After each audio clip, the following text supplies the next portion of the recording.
The Gulf Coast residents have really adapted to the disruption after the Deepwater Horizon oil spill.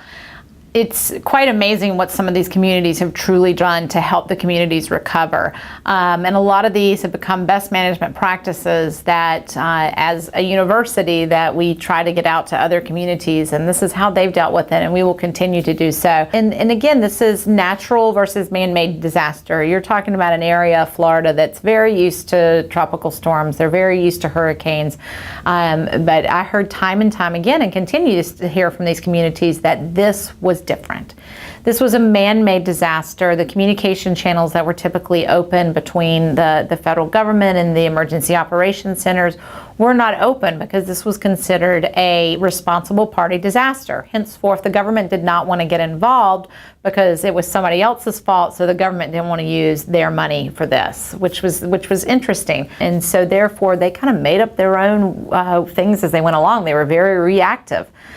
Community members were coming to some of these folks and saying, what do we do? How do we handle this? We want to volunteer. And there was no protocols already in place of how to deal with this. So a lot of these organizations came up with things on their own. For instance, in Pensacola, they actually came up with something that's called the 12 Pillars.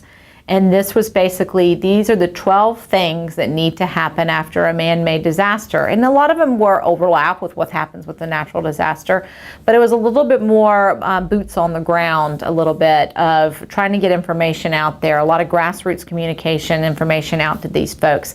So I've been very impressed and very humbled by some of these works that some of these community organizations have done after the oil spill.